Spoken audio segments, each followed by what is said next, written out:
Et la mobilisation de... L'Association des banques et établissements financiers du Burundi, ABF en sigle, a organisé un débat juridique ce vendredi 14 novembre 2025 en ville de Bujumbura. C'était la première édition du débat juridique sous le thème, je cite, analyse pratico-juridique des obstacles liés à la constitution de l'hypothèque et aux mécanismes de réalisation en cas de défaut de paiement.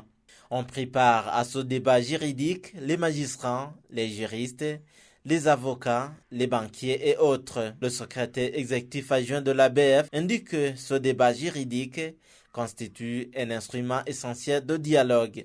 Une journée spéciale pour nous parce que elle correspond au lancement d'une nouvelle activité phare, une activité que nous avons baptisée le débat juridique, en d'autres termes le rendez-vous où le droit inspire la stabilité financière. C'est un espace de dialogue qui va rassembler les juristes de banque, les juges, les magistrats, mais aussi, pourquoi pas, nos clients. Donc c'est une journée importante pour nous aujourd'hui. Les invités, c'était effectivement les magistrats, les juges et les juristes de banque aussi. Oui, cet espace de dialogue est très important parce qu'il va nous permettre de faire une lecture commune de la loi, la législation qui concerne les opérations bancaires. Et comme vous le savez, la banque, c'est le droit. Chaque opération est traduite en termes de loi et c'est du droit qu'on applique. Donc, à force d'avoir une même lecture de la loi, ça va faciliter nos opérations et nos relations avec la clientèle. Le président de l'Association des banques et établissements financiers du Burundi précise que ce débat juridique, organisé pour la première fois, a rappelé que la loi bancaire actuelle de 2017 a besoin d'autres textes d'application. Donc c'est un débat ouvert.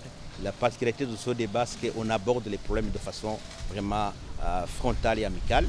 On pose les problèmes, on a montré aux participants l'ampleur des créances impayées qui dépassent 300 milliards. On a montré également les pistes de solutions qui sont possibles pour pouvoir permettre en tout cas les banques de recouvrer les montants qui sont en jeu.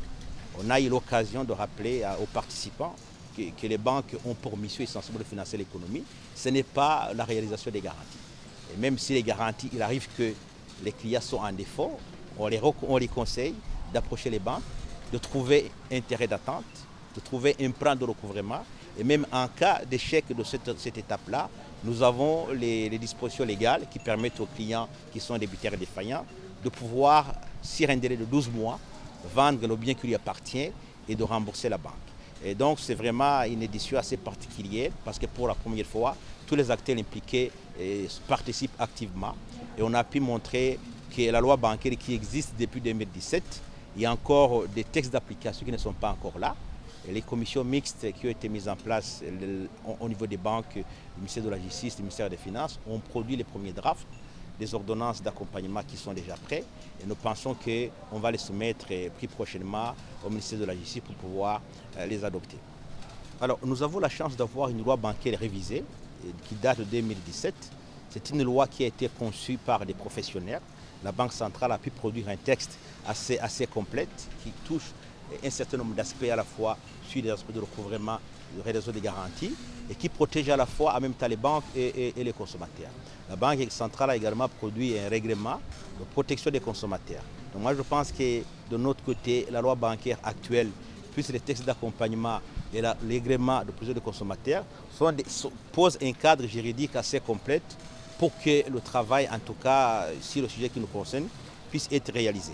Il précise que la clarification des procédures hypothécaires permettra d'accélérer le financement de l'économie et la confiance entre les banques et leurs clients. Nous sommes très satisfaits déjà de la participation massive des acteurs impliqués, en commençant par le ministère de la Justice, les parquets, les cours d'appel, la Cour suprême, et aussi les acteurs économiques, les banques, mais aussi les avocats des banques, mais aussi les associations qui représentent les consommateurs. Nous avons eu l'occasion d'aborder de façon vraiment très récente les questions qui nous concernent. On a montré les dossiers qui sont au niveau des cours et tribunaux. On a montré également l'état d'avancement de chaque dossier. On a mis en évidence un montant qui dépasse 300 milliards qui sont en contentieux.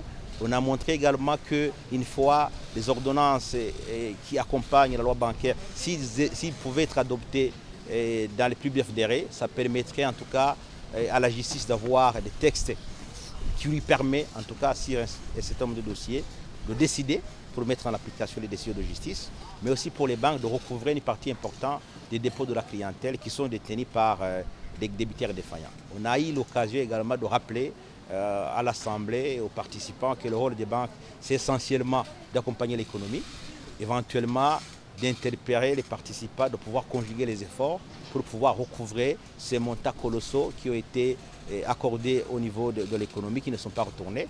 On a également rappelé les participants que les banques n'ont pas d'argent, que l'argent que nous gérons, c'est l'argent des clients.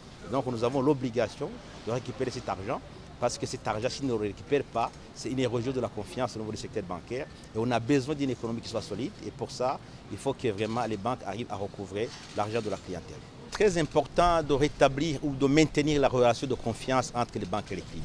Les clients qui s'adressent aux banques parce qu'ils ont besoin de financement pour appuyer les projets de développement. Et si la garantie, qui est un des instruments nécessaires pour la mise en place des crédits, est une condition, et bien entendu, on se doit tous ensemble de connaître à la fois les mécanismes de la mise en place de la garantie, mais aussi les obligations des contractants. Donc c'est une occasion aujourd'hui, au regard des panélistes dans cet atelier, d'expliquer surtout la terminologie juridique qui est utilisée au niveau de la matérialisation des garanties, de la réalisation des garanties. On a eu la chance d'avoir dans les panélistes la présidente du tribunal de commerce, le directeur des titres fonciers, mais aussi le représentant des barreaux des avocats de Bujumbura et aussi les avocats qui représentent les intérêts des clients. Et nous pensons que l'occasion qu'on a eue de parler à bateau rompu, d'expliquer les différentes terminologies utilisées pour pouvoir débattre de ces questions, est une occasion vraiment très importante d'appuyer à la fois les banques et le secteur financier, mais aussi les demandeurs de crédit. Ce débat juridique organisé par l'ABF a été clôturé par la lecture des recommandations. Les participants ont émis le souhait de la mise en place d'un suivi régulier de portefeuille de créances impayées, les réformes procédurales et administratives pour fluider l'exécution des sûretés et l'implication de l'ABF à la digitalisation des titres fonciers pour ne citer que cela. Respect des délais d'octroi et de signification des ordonnances, c'est pour le tribunal du commerce.